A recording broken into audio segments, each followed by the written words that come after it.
अस्सलाम वालेकुम, मैं हूं शाहजेब खानजादा। कोरोना वायरस का खतरा बढ़ता जा रहा है, सूरत हाल तशवीशनाक होती जा रही है। पाकिस्तान समेत दुनिया भर में कोरोना के केसेस और अमवात में इजाफा हो रहा है। दुनिया में कोरोना से अमवात की तादाद 82,000 से जायद हो चुकी है। 14 लाख से जायद कोरोना से मुतासिर हो चुके हैं और सबसे ज्यादा तादाद अमेरिका में है, जहां 4 लाख अफराद कोरोना का शिकार हो चुके हैं। गुज़िश्ता रोज 2000 अफराद कोरोना से हलाक हुए, जो पूरी दुनिया में किसी भी मुल्क में एक दिन में होने वाली सबसे ज्यादा हलाकतें हैं। कुछ अर्सा पहले एक दिन में 100 हलाकतें होती थी तो बड़ी खबर लगती थी, फिर 500, फिर 1000 और अब अमेरिका में एक दिन में 2000 से जायद हलाकतें हो चुकी हैं, जिसके बाद अमेरिका में हलाक अफराद की तादाद 13,000 के करीब पहुंच चुकी है। और एक तरफ सूरत हाल यह है, जबकि दूसरी जानिब चीन, जहां से कोरोना वायरस का फैलाव शुरू हुआ, 3,333 अफराद हलाक और 81,000 अफराद से जायद इस वायरस से बीमार हुए। उसके शहर वुहान में 23 जनवरी से लगाया गया लॉकडाउन उठा लिया गया है, मगर पाबंदियां अब भी बरकरार हैं। इस बारे में तफसील से आपको बताएंगे। पहले आपको पाकिस्तान की सूरत हाल बताते हैं, जहां कोरोना के मरीजों की तादाद 4,183 हो गई है, अमवात की तादाद 58 हो गई है।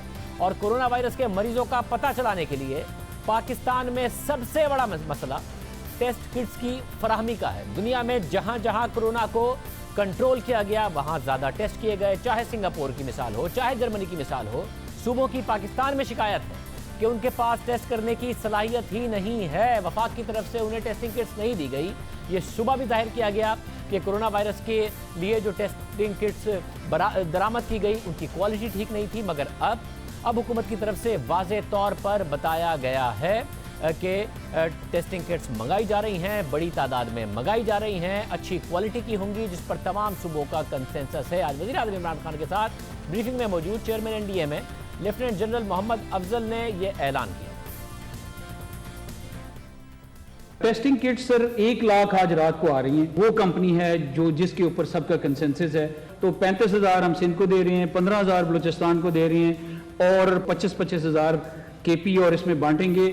और परसों रात को इंशाअल्लाह 2,35,000 किट और हमारे पास आ रही है। N95 जो किट का हिस्सा होता है, उसके अलावा भी पंजाब को 17,000, सिंध को 8,000, केपी को 9,700, बलूचिस्तान को 6,200, जीबी को 2,750, इस्लामाबाद टेरिटरी के जो हॉस्पिटल्स हैं उनको 1,000 और एजेके को 2,800 जो हैं ये दिए जा चुके हैं अदर देन द किट्स।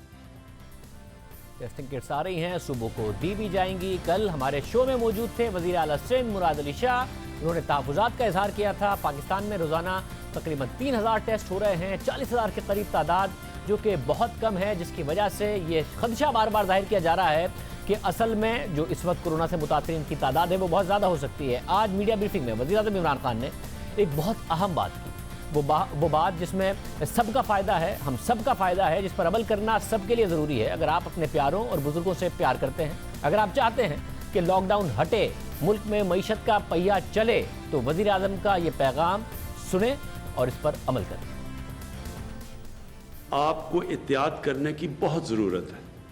देखिए, कोई गवर्नमेंट कहीं जाके महलों में नहीं कह सकती कि घरों में रहो। कोई पुलिस डंडे मार के ये यानी लोगों को जेलों में तो नहीं डाल सकते कि अगर जी आप बाहर निकलेंगे। ये आपने खुद करना है, खुद एहतियात करनी है अपनी भलाई के लिए, अपने बड़ों के लिए, अपने लोग जो बीमार हैं इस मुल्क में। इसलिए जब तक कौम मिल के इसका मुकाबला नहीं करेगी, गवर्नमेंट, कोई दुनिया की गवर्नमेंट कुछ नहीं कर सकती। ये गलत फहमी बना रहे हैं कि अभी सिर्फ हमारी कम फौतगियाँ हुई हैं तो आप समझेंगे कि आगे भी नहीं होंगी। ये फैल रही है बीमारी, ये और बिगड़ेगी, हालात बुरे होंगे। लेकिन जो यूरोप में आप देख रहे हैं, आप न्यूयॉर्क में देख रहे हैं, अगर तेज़ी से फैल गई तो इसके बहुत मुश्किलात सारी कौम को उसका सामना करना पड़ेगा। मगर मुल्क में सूरत हाल ये है कि 14 अप्रैल तक लॉकडाउन है। सब चाहते हैं कि ये लॉकडाउन हटे ताकि मईशत का पहिया चले। और जाहिर है लॉकडाउन मुसलसल हल नहीं है। शुरू में लॉकडाउन लगाना लाजमी था, लॉकडाउन करना लाजमी था ताकि हुकूमत इकदाम कर सकें, सूरत हाल को कंट्रोल कर सकें। ये हमेशा चल नहीं सकता सिलसिला, मगर अब मुसलसल ये शिकायत सामने आ रही है कि लोग एहतियात नहीं कर रहे। इस बारे में हमने मुख्तलिफ शहरों से सूरत हाल जानने की कोशिश की कि हुकूमत तो कह रही है हमने लॉकडाउन किया हुआ है, मगर कल वज़ीर आला सिंध ने हमारे प्रोग्राम में अवाम पर लॉकडाउन की खिलाफ वर्जी पर मायूसी का इजहार किया। दूसरे सूबों से यही इतलात आ रही हैं। आज देखिए कराची में हमारे नुमाइंदे ने क्या देखा कि कराची में क्या सूरत हाल है, बताएंगे काशिफ मुश्ताक। शहर में लॉकडाउन है, अपने आप को घरों तक महदूद रखें। सिंध हुकूमत हो या कानून नाफिज करने वाले इदारे, सबकी आवाम से इस वक्त एक ही अपील है कि शहरी घरों पर रहें और गैर ज़रूरी घर से बाहर ना निकलें, ताकि कोरोना वायरस के खिलाफ जारी इस जंग में कामयाबी हासिल की जा सके। कैमरामैन फरहान इलियास के साथ काशिम मुश्ताक, जियो न्यूज़, कराची। लाहौर में भी हाल अच्छा नहीं है। लॉकडाउन की खुलकर आवाम की तरफ से खिलाफवर्जी की जा रही है। अहमद फराज बताइए।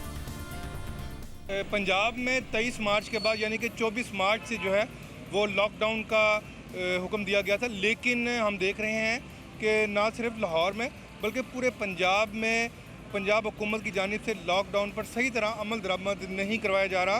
पुलिस की जानिब से नाके तो लगाए गए हैं, लेकिन इक्का दुक्का जो हैं चौक हैं, जो मशहूर मारूफ सड़कें हैं, सिर्फ वहीं पर पुलिस ने नाके लगाए हुए हैं। ना सिर्फ लाहौर में जिस मुकाम पर मैं खड़ा हूँ यहाँ पे, बल्कि कनाल रोड पर, जेल रोड पर, माल रोड पर, हत्ता के गुलबर्ग मेन बुलीवार्ड जो है, और इसके साथ साथ डिफेंस में भी बहुत ज़्यादा ट्रैफिक देखने में आ रही है। ना सिर्फ जो गाड़ियाँ प्राइवेट गाड़ियाँ बल्कि कमर्शियल गाड़ियाँ, जिनमें ख़ास तौर पर रिक्शे, मोटरसाइकिल रिक्शे जो हैं वो भी चल रहे हैं। डबल सवार जो हैं वो मुकम्मल तौर पर इन अहकामात को जो है वो नज़रअंदाज कर रहे हैं। पुलिस की जानिब से ये तो कहा गया था कि 144 की खिलाफ वर्जी पर कार्रवाई की जा रही है, मुकदमे दर्ज किए जा रहे हैं, लेकिन ट्रैफिक को रोकने में अभी तक जो है पंजाब पुलिस ने सही तरह इस पर कोई अमल दरामद देखने में नहीं आ रहा। होना ये चाहिए था कि जो ट्रैफिक वार्डन्स हैं उनको ट्रैफिक को रोकना चाहिए था, लेकिन वो भी नज़र नहीं आ रही। सिर्फ इक्का दुक्का मकामात पर जहाँ पर मेन सरकारी दफातर हैं वहाँ पर पुलिस के कुछ नाके मौजूद ज़रूर हैं, लेकिन पूरे शहर में 1.5 करोड़ की आबादी है। यहाँ पर हमें किसी ऐसी जगह पर पुलिस जो है जहाँ कहा जाए कि जी वो चप्पे चप्पे में मौजूद है, तो ऐसी कोई बात नहीं है। मायूस इस वक्त सूरत हाल नज़र आ रही है। पेशावर में भी यही हाल है, लोग लॉकडाउन की खिलाफ वर्जी कर रहे हैं। पेशावर का हाल बताएंगे शकील फरमान। पेशावर में लॉकडाउन तीसरे हफ्ते में दाखिल हो चुका है। अंदरूनी शहर के तमाम तिजारती मराकज और होटल्स बंद हैं, ताहम अशियाए खुर्दनोश की दुकानें खुली हैं, जहां खरीदार कोरोना वायरस के हवाले से एहतियाती तदाबीर इख्तियार नहीं कर रहे हैं। मुख्तलिफ बैंकों के बाहर भी रश लगा रहता है और यूं समाजी फासले की एहतियाती तदबीर पर अमल दरामद नहीं किया जा रहा है। अंदरूनी शहर तो लॉकडाउन पर बड़ी हद तक अमल दरामद हो रहा है, ताहम नवाई इलाकों में लॉकडाउन पर अमल दरामद नहीं हो रहा और शहरी घरों में रहने की बजाय बाजारों का रुख कर रहे हैं। शहर में गुज़श्ता चंद दिनों के दौरान कोरोना वायरस के केसेस में इजाफे पर जिली इंतजामिया ने तशवीश का इजहार करते हुए एलामिया जारी किया है कि शहरी लॉकडाउन पर अमल दरामद यकीनी बनाएं। दूसरी जानिब लॉकडाउन के बायस अशियाए खुर्दनोश की कीमतों में भी इजाफा हुआ है। डिप्टी कमिश्नर पेशावर मोहम्मद अली असर के मुताबिक अब तक लॉकडाउन की खिलाफ वर्जी और ग्रान फरोशी पर 500 से ज्यादा अफराद को गिरफ्तार किया गया है, जबकि 12 बैंकों की शाखों और मुतादिद स्कूल को भी सील किया गया है। प्रोग्राम आज शाहजेब खानजादा के लिए कैमरामैन रिजवान शेख के साथ शकील फरमान अली, पेशावर। तीनों सूबों में बेहतियाती नज़र आ रही है अवाम की तरफ से, और कोयटा में भी जो सूरत हाल है वो अच्छी नहीं है। शुरू में सख्ती थी, अवाम ने कुछ पासदारी भी की, अब अवाम वहाँ भी पासदारी नहीं कर रही। कोयटा के मुख्तलिफ इलाकों में लॉकडाउन की शदीद खिलाफ वर्जी की जा रही है, जिससे लगता यही है कि शहरियों ने हुकूमती अहकामात और हिदायत को हवा में उड़ा दिया है। हुकूमत और ज़िला इंतज़ामिया लॉकडाउन पर अमल दरामद करवाने में नाकाम नज़र आ रही है। इतनी सख्ती नहीं थी, आज कुछ नज़र आ रहा है। पहले तो इसी चौक पे, मनान चौक पे, मिज़ान चौक पे आपके थोड़ी पुलिस वगैरह नज़र आती थी, बाकी तो खुला था शहर। जब कोयटा में शहरियों का बिला ज़रूरत घर से निकलना और चहल पहल का सिलसिला ना रुका, तो आज पुलिस और ज़िला इंतज़ामिया ने लॉकडाउन के हवाले से कुछ सख्ती शुरू कर दी। शहर में गैर ज़रूरी दुकानें बंद करा दी गईं, जबकि बिला ज़रूरत घर से निकलने वालों के खिलाफ कार्रवाई की जा रही है। ज़िलाई हुकाम का कहना है कि कोयटा में कोरोना वायरस के फैलाव के हवाले से अगले 2 हफ्ते बहुत अहम हैं। जितने भी दाखिली रास्ते हैं कोयटा के, बलूचिस्तान के, वहाँ पे नाके लगा दिए गए हैं, क्योंकि अगर नेक्स्ट 14 डेज़ तक हम ये इक़दाम नहीं उठाते तो ख़दशा ज़ाहिर किया जा रहा है कि ये जो वायरस है ये ज़्यादा तेज़ी से फैलेगा। बलूचिस्तान हाई कोर्ट ने भी कोयटा में लॉकडाउन के दौरान शहरियों के घरों में न रहने पर अपनी बरहमी का इज़हार करते हुए सूबे के तमाम कमिश्नर्स और DIGs को हुक्म दिया है कि वो लॉकडाउन पर सख्ती से अमल दरामद कराएँ। प्रोग्राम आज शाहजेब खानजादा के लिए कैमरामैन एसर रसूल के साथ नदीम कौसर, जियो न्यूज़ कोयटा। सूरत हाल पाकिस्तान में है, उसके बाद इस वक्त तशवीश पाई जा रही है कि किस तरीके से कोरोना वायरस के फैलाव को रोका जाएगा। वज़ीर आज़म दरख्वास्त कर रहे हैं सूबाई वुज़राए आला दरख्वास्त कर रहे हैं आवाम से, मगर इस वक्त आवाम की तरफ से खिलाफ वर्जी नज़र आ रही है। और ज़ाहिर है आवाम की इस वक्त कुछ मजबूरियाँ भी हैं, हालात भी हैं, मगर इस तरीके से अगर आप लॉकडाउन की खिलाफ वर्जी करेंगे तो जो लॉकडाउन का मकसद है वो नहीं हासिल होगा। उसके नतीजे में बीमारी अगर फैल जाती है तो फिर बीमारी भी होगी, लॉकडाउन भी होगा, तो दोनों सूरतों में आवाम का और मुल्क का नुकसान हो रहा होगा। जिन ममालिक में काबू पाया गया है वहाँ अब चीज़ें खुलना शुरू हो गई हैं, वहाँ पर वायरस पीक कर गया है फैलने के बाद, और वहाँ पर अब नज़र आ रहा है कि आसानियाँ वापस से पैदा होने की खबरें आ रही हैं, जैसे कि चीन का शहर वुहान है। साथ ही इस वक्त क्या सूरत हाल है जर्मनी में, इटली में, लंदन में, जापान में, वो भी हम आपको बता देते हैं। सबसे पहले आलिया सलाउद्दीन हमारे साथ मौजूद हैं, आप इटली में हैं। आलिया, बहुत शुक्रिया। सबसे ज़्यादा हलाकतें हुई इटली में, और इस वक्त रेशो भी बहुत ज़्यादा, मुकम्मल लॉकडाउन पहले एक जगह का किया, फिर पूरे मुल्क का लॉकडाउन कर दिया। अब ये खबरें आ रही हैं कि पीक आउट कर रहा है उधर, और आहिस्ता आहिस्ता शायद सेकंड फेज में जाएं, चीज़ें खुलना शुरू हो। क्या माहौल है? जी शाहजेब, इटली के अंदर जो सख्त पाबंदियों वाला लॉकडाउन है वो अब अपने चौथे हफ्ते के अंदर दाखिल हुआ है। यहाँ अब उसके कुछ मुस्बत असरात हमें दिखाई दे रहे हैं। यहाँ पे अमवात अभी तक बहुत ज़्यादा हैं और नए केसेस बढ़ रहे हैं, लेकिन उनके बढ़ने की रफ्तार में कमी आई है। हॉस्पिटलाइजेशंस कम हो गई हैं, आईसीयू के अंदर जो पेशेंट्स थे वो कम हो गए हैं, और जो हॉस्पिटल्स में पेशेंट्स ठीक हो रहे थे उनका नंबर बढ़ गया है। ये लॉकडाउन जो है वो इतना आसान नहीं था यहाँ लोगों के लिए, और जो सारी सख्तियाँ हैं वो तभी उन्होंने मानना शुरू की जब उन्हें नज़र आया कि कई 100 और 1000 तक के लोग जो हैं वो यहाँ पे वफ़ात पा गए थे। यहाँ पे एक स्टडी ने ये भी कहा है कि ये लॉकडाउन अगर ना होता तो शायद इटली के अंदर 30,000 मज़ीद अमवात हो सकती थीं। इटली जो है अपने ख़ित्ते में दूसरे ममालिक से थोड़ा आगे चल रहा है इस पूरे कोरोना वायरस की सारी इशू के अंदर, और बाकी जो लोग हैं, जो बाकी मुल्क हैं, वो इस वक्त इटली को देख रहे हैं कि अब वो क्या एक नया राह अमल इख्तियार करते हैं। इस वक्त जो हमारी हुकूमत है, हमारे जो प्राइम मिनिस्टर हैं, उनका कहना है कि हम फ़ेज़ 2 के अंदर दाखिल होने वाले हैं। फ़ेज़ 2 का मतलब है को एग्जिस्टेंस विद द वायरस, यानी कि हमें वायरस के साथ जीना सीखना होगा। और इसके जो फैसले हैं कि आगे जाके क्या होगा, उसके लिए जो प्राइम मिनिस्टर हैं वो इस वक्त ट्रेड यूनियन से भी बात कर रहे हैं, साइंटिस्ट से भी मीटिंग कर रहे हैं, वो कंपनीज से मिल रहे हैं, ऑपोजिशन पार्टीज से वो मीटिंग कर रहे हैं, और जो यहाँ के जो रीजन्स हैं जिनको आप सूबे समझ लें, वहाँ की जो हुकूमतें हैं उनसे भी वो मशवरे हासिल कर रहे हैं। फिर हमें बताया जाएगा कि फ़ेज़ 2 में हम कब दाखिल होंगे और किस तरह। ये जो फ़ेज़ 2 है ये 2 स्टेप्स में होगा। पहले कुछ कंपनियां खुलेंगी, कुछ दुकानें खुलेंगी, और बाद में जाके शायद महीने 2 महीने में हम जैसे आम लोगों को इजाज़त मिलेगी कि हम अपने घर से निकल सकें। और हमें ये भी बताया गया है कि जो इटली में जो माजी जैसा माहौल था, जो मामूल की ज़िंदगी थी, वो जब तक वापस नहीं लौटेगी जब तक कोरोना वायरस का कोई वैक्सीन ना निकल आए। बहुत शुक्रिया। आहिस्ता आहिस्ता इटली निमट भी रहा है, लोगों ने पासदारी भी की उस लॉकडाउन की जो हुकूमत की तरफ से नाफिज किया गया। इस वक्त जो सबसे ज़्यादा यूरोप में कम सबसे अमवात हैं वो जर्मनी में हैं, हालांकि जर्मनी में भी लोग मुतासिर हुए हैं। शराय अमवात उनकी स्पेन से भी कम है, इटली से भी कम है। हालांकि जो अगर हम पॉपुलेशन का एज देखें तो वहाँ पर भी बहुत ज़्यादा लोग ज़ईफ़ हैं, मगर उसके बावजूद उन्होंने काबू पाया। लोग इस वक्त हुकूमत को सुन रहे हैं। इरफान आफ्ताब हमारे साथ मौजूद है। इरफान आफ्ताब, इस वक्त क्या जर्मनी में लोग पासदारी कर रहे हैं लॉकडाउन की, और क्या माहौल है?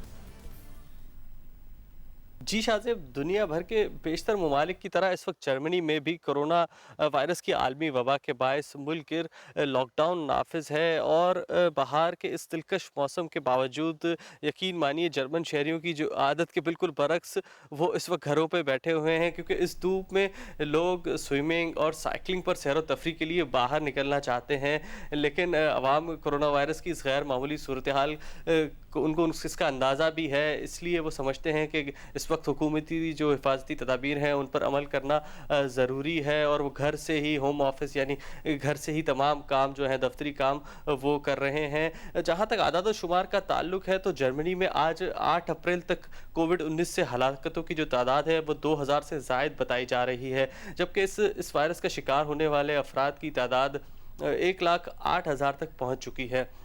लेकिन अगर हम दीगर यूरोपीय ममालिक जैसे कि स्पेन और इटली का थोड़ा सा जायज़ा लें तो बिलाशुबा अभी तक जर्मनी में शरह अमवात जो है वो कम है।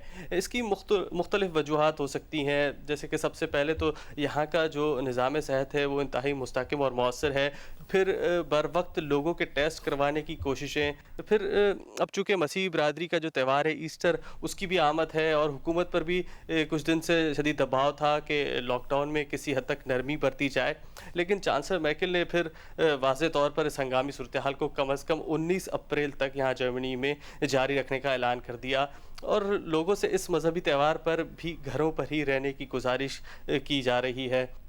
बहुत शुक्रिया। इरफान आफ्ताब बता रहे थे। लंदन में हमारे साथ मुर्जा अली शाह मौजूद हैं। मुर्जा बहुत शुक्रिया। मुर्जा, ज़ाहिर बरतानिया के वज़ीर आज़म भी ICU में हैं। पहले खबर आ रही थी कि उनकी तबीयत बहुत ख़राब है, फिर खबर आई कि ICU में ज़रूर हैं, वेंटिलेटर पर नहीं है। वहाँ उनकी एक तो तबीयत के बारे में बताइएगा, फिर जो नए केसेस हैं उसकी तादाद में लॉकडाउन के बाद कमी आई है और लॉकडाउन की क्या पासदारी बाकायदा तौर पर वहाँ के अवाम कर रहे हैं, अगर हुकूमत ने उनसे कहा है कि घरों में रहें? डाउनिंग स्ट्रीट का ये कहना है कि बरतानवी वज़ीर आज़म बोरिस जॉनसन की सेहत अब पहले से बेहतर है। डाउनिंग स्ट्रीट का कहना है कि वो रिकवर कर रहे हैं और जो उनको ट्रीटमेंट मिल रही है वो उसको बेहतर तरीके से रिस्पॉन्ड कर रहे हैं। लेकिन जो बात ख़ास तौर पर सामने आई है वो ये है कि जो बरतानवी वज़ीर आज़म है उनको भी जब वो जो आइसोलेशन में थे, जो सेल्फ आइसोलेट उन्होंने किया हुआ था तकरीबन 12 दिन के लिए, उस दौरान उनको अब कहा यह जा रहा है कि उनको प्रॉपर ट्रीटमेंट नहीं मिली। यही वजह है कि उनकी जो हालत है वो 11 दिन के बाद ख़राब हुई और उनको एमरजेंसी में ले जाना पड़ा। वो वेंटिलेटर पर नहीं है, लेकिन उस कमरे में जहाँ पर वेंटिलेटर अवेलेबल है उनको ऑक्सीजन 2 दफ़ा इससे पहले दी जा चुकी है और इसलिए उनको वेंटिलेटर के पास रखा जा रहा है कि अगर उनकी तबीयत ज़्यादा ख़राब होती है तो उनको वेंटिलेटर पर शिफ्ट किया जाए। ये जाहिर करता है कि किस तरह से जो यहाँ नेशनल हेल्थ सर्विस है उसको इसी हुकूमत ने जो कट्स किए और नेशनल हेल्थ सर्विस में इन्वेस्ट नहीं किया पिछले तकरीबन 8 से 10 सालों में, उसका नतीजा ये है कि यहाँ पर बहुत बड़े पैमाने पर अब हलाकतें हो रही हैं। सिर्फ आज के दिन 900 से ज़्यादा डेथ रिपोर्ट्स हुई हैं, 7000 से ज़ायद लोग मर चुके हैं और जो चीफ मेडिकल ऑफिसर है उनका ये कहना है कि जो प्रोजेक्शन है वो ये लग रही है कि अब स्टेबल हो रही है और ज़्यादा उनको केसेस उनको अब रोज़ाना की बुनियाद पर 4000 से कम केसेस रिपोर्ट हो रहे हैं, जिसको एक मुस्बत इंडिकेटर समझा जा रहा है। लेकिन बहुत बड़े पैमाने पर तबाही है, 7000 से ज़्यादा लोगों का मर जाना। जो लॉकडाउन की सिचुएशन है वो हुकूमत का ये कहना है कि उन्होंने 2 वीक्स का कहा था, 2 वीक्स पूरे हो चुके हैं कि 2 वीक्स तक लॉकडाउन रहेगा।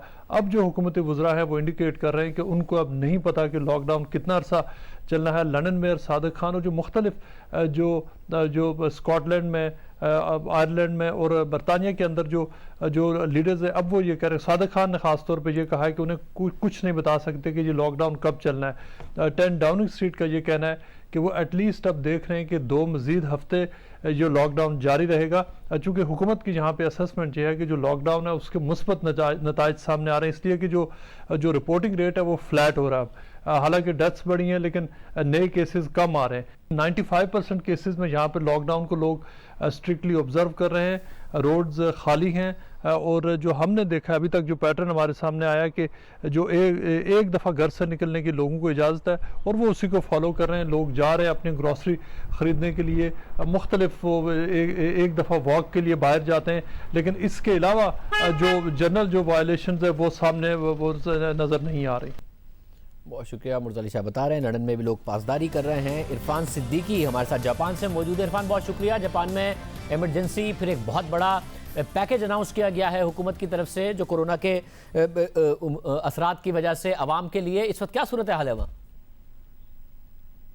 ताज़िब, मैं मौजूद हूँ टोक्यो के इलाके निपोरी में। एक फाइनेंशियल टाउन है टोक्यो का, ताहम अब जापान के में टोक्यो समेत 6 बड़े जो प्रीफेक्चर्स हैं वहाँ पर इमरजेंसी नाफिज हो चुकी है। लेकिन ये सॉफ्ट इमरजेंसी है, लोग जॉब पे भी जा सकते हैं, बिजनेस के लिए भी जा सकते हैं, घरों से भी निकल सकते हैं, बैंक्स वगैरह भी खुले हुए हैं, स्टोर्स भी खुले हुए हैं। ताहम लोगों से कहा गया है कि सोशल डिस्टेंस पैदा करें क्योंकि जापान में टोक्यो में ख़ास तौर पे कोरोना इन्फेक्शन में इजाफा हो रहा है डेली, और इस वक्त 55,000 जो टेस्ट किए गए हैं और 4,000 से ज़ायद लोगों में कोरोना वायरस पाया गया है। 93 डेथ्स हो चुकी हैं। तो जापान गवर्नमेंट अब तेज़ी से जो है कोरोना को लोगों में टेस्ट का इजाफा करने जा रही है। ताहम जापानी कौम एक गयूर कौम है, गैरतमंद कौम है, हाथ फैलाने से ज़्यादा ख़ुदकुशी करने को तरजीह देते हैं ये लोग। तो जापान गवर्नमेंट ने अपने आवाम के लिए एक बड़ा फाइनेंशियल पैकेज रिलीज़ किया है। ऑलमोस्ट 990 अरब डॉलर का पैकेज है, जिसमें आम आदमी को 3 लाख येन फ़ी घराना दिया जाएगा, जो $3000 के लगभग है।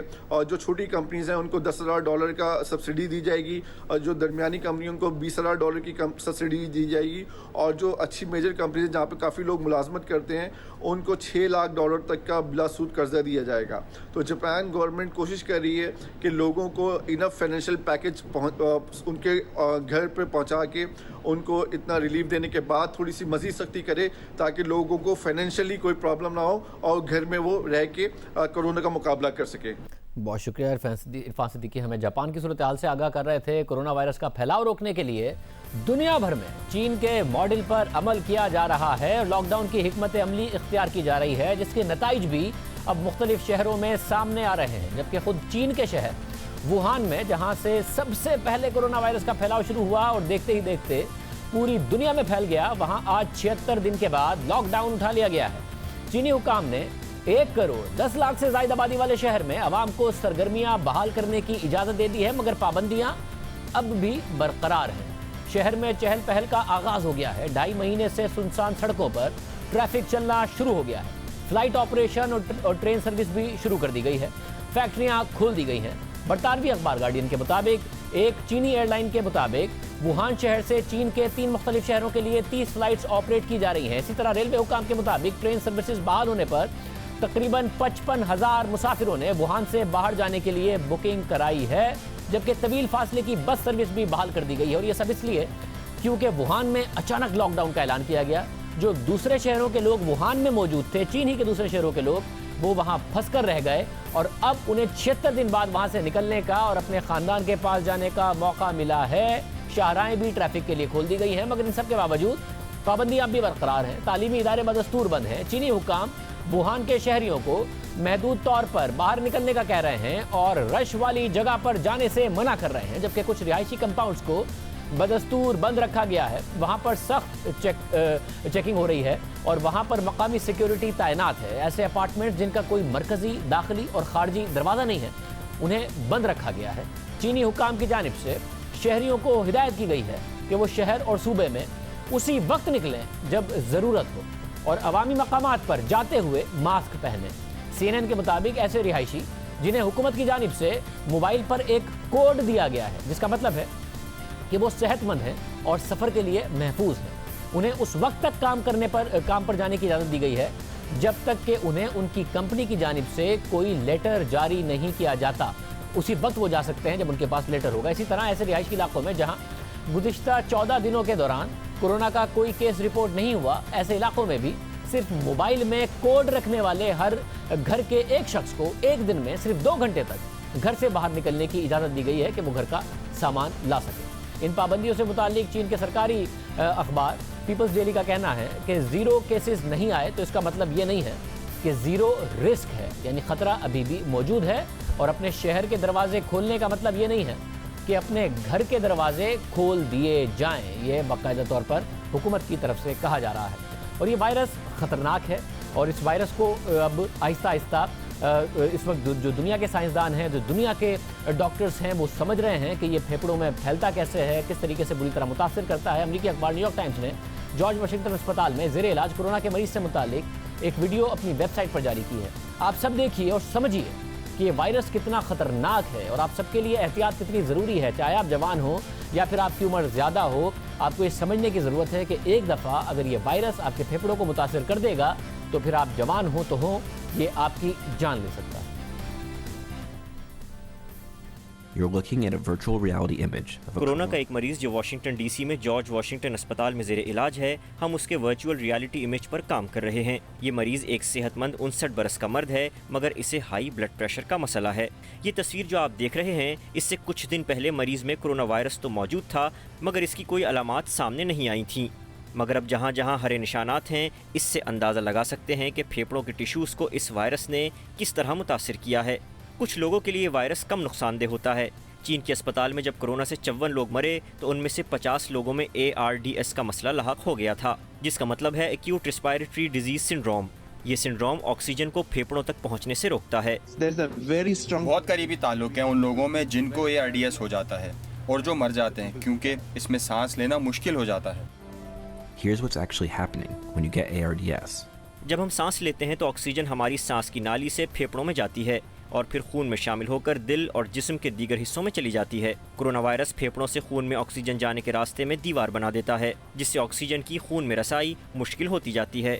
जितना ज़्यादा कोरोना का असर होगा उतनी मोटी ये दीवार होगी और ऑक्सीजन मिला खून दिल में पहुंचाना उतना ही नामुमकिन होता जाएगा। जिस तरह आप देख रहे हैं कि जैसे जैसे ये दीवार मोटी हो रही है, ऑक्सीजन का खून की नाली में जाना नामुमकिन होता जा रहा है, जिससे मरीज का दम घुटना शुरू हो जाता है।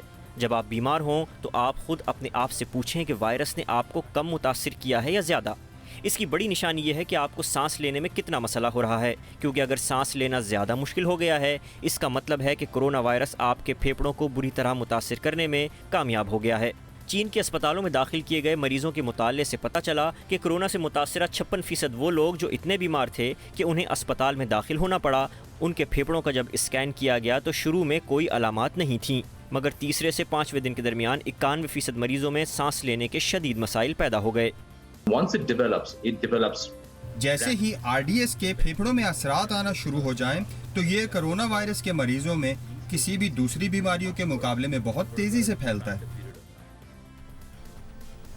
कोरोना वायरस से मुतालिक अमरीकी अखबार वॉशिंगटन पोस्ट में एक दिलचस्प मजमून शाया हुआ है, जिसका उन्वान है कि वायरस को मारना मुश्किल होता है और इसकी वजह यह है कि वो जिंदा ही नहीं होता है। मजमून में लिखा है कि वायरसेस अरबों साल बगैर जिंदा रहे गुजार चुके हैं और ये उनकी एक ऐसी ज़बरदस्त हिकमत अमली है जो उन्हें दुनिया के लिए एक बड़ा खतरा बनाती है। और ये हिकमत अमली हालिया कोरोना वायरस पर और ज़्यादा सच साबित होती है, जिसने दुनिया को हिलाकर रख दिया है। ये वायरस प्रोटीन शेल से घिरा हुआ एक ऐसा जेनेटिक मटेरियल होता है जिसका साइज आपकी आंखों की एक पलक के हजारवें हिस्से जितना होता है। इस वायरस को एक जानदार चीज मुश्किल से ही कहा जा सकता है, मगर जैसे ही वायरस इंसानी जिस्म के अंदर दाखिल होता है, ये इंसानी जिस्म के खलियों पर फौरी तौर पर कब्जा करके अपने जैसे लाखों वायरस पैदा कर देता है। इंसानी जिस्म को पता चलने से पहले ही ये वायरस अपने जैसे लाखों वायरस पूरे जिस्म में फैलाकर किसी दूसरे जिस्म में मुंतकिल भी हो चुका होता है।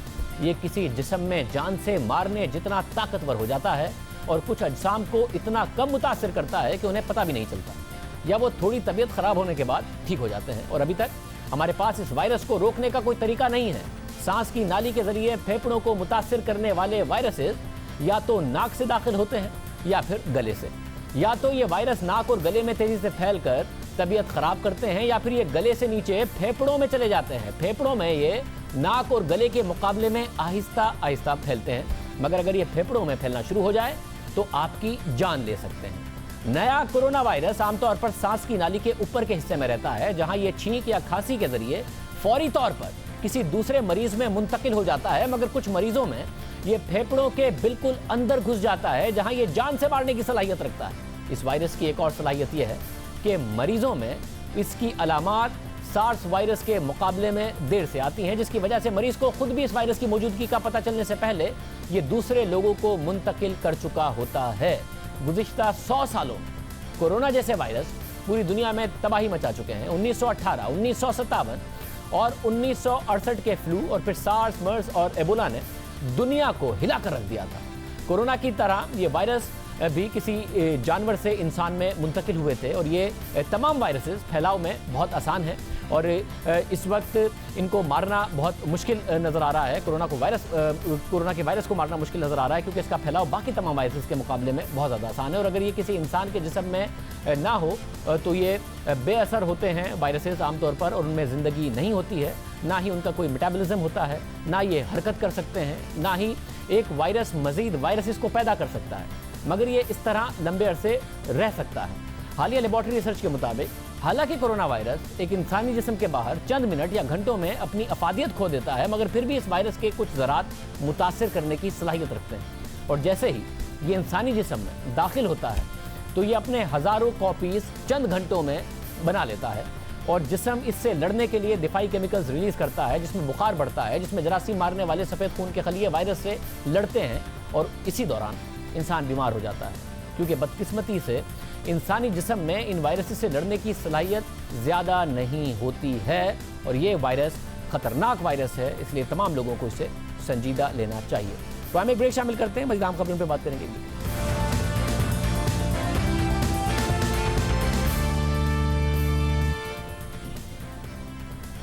जंग और जियो के एडिटर इन चीफ 12 मार्च से नैब की हिरासत में हैं और उन्हें गिरफ्तार हुए 1 माह होने वाला है।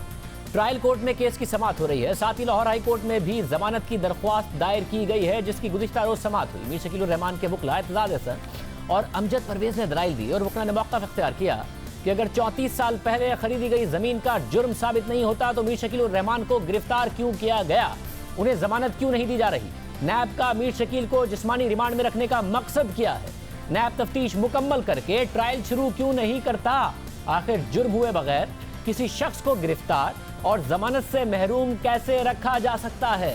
वकला ने दलाइल में कहा कि ये दस्तावेजात और जमीन का मुकदमा है, ना दस्तावेजात तब्दील हो सकती हैं, ना ही जमीन दुबई चली जाएगी।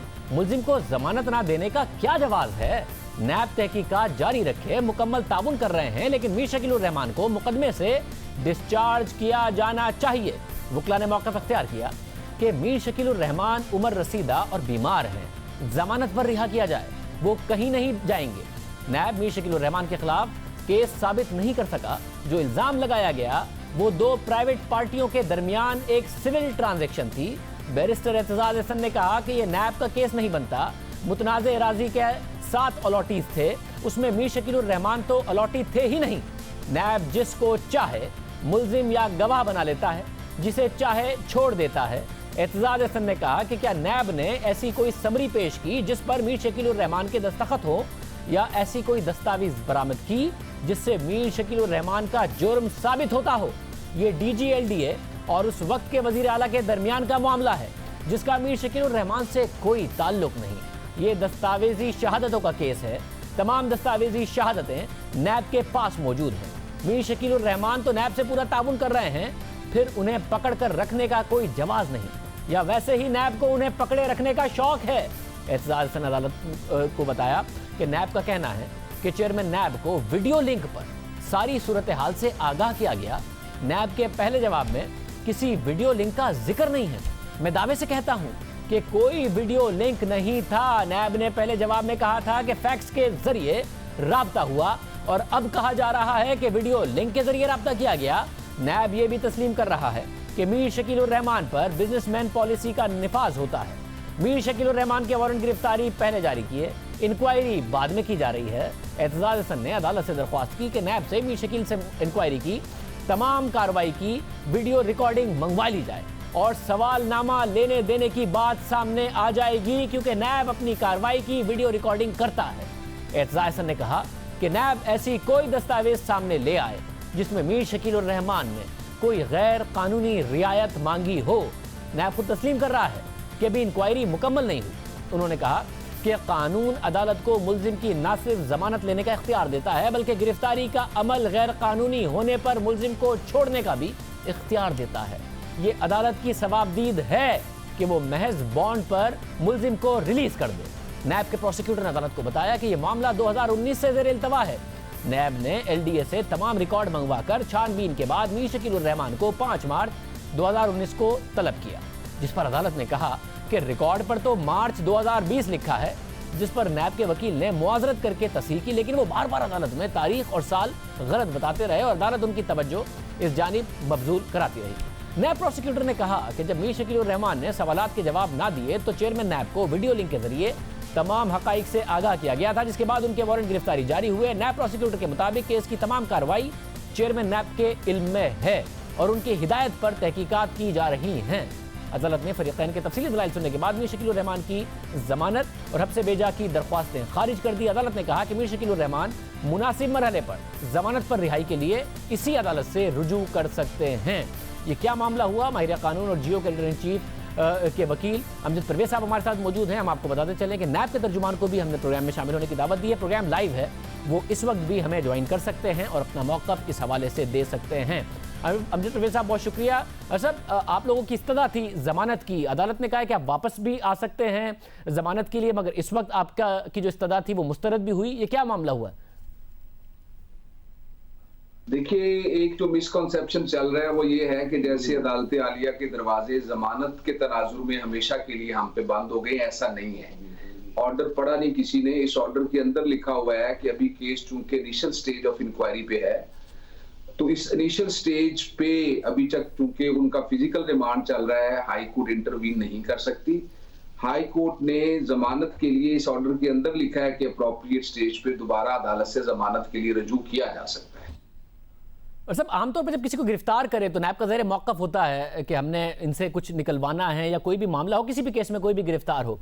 इस केस में जो वजह है, नैब एग्जैक्टली क्या निकलवाना चाहता है, क्या ऐसे डॉक्यूमेंट्स हैं जो इस वक्त मीर शकील उर रहमान साहब के पास है?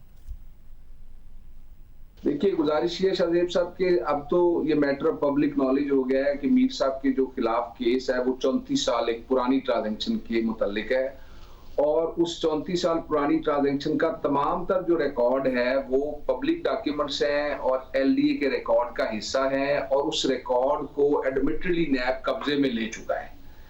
ये ऐसा केस नहीं है जिससे मीर साहब की कस्टडी से मीर साहब को हिरासत में रख के उन्होंने कहीं ले जाके नैब की टीम को किसी चीज को बरामद करवाना है।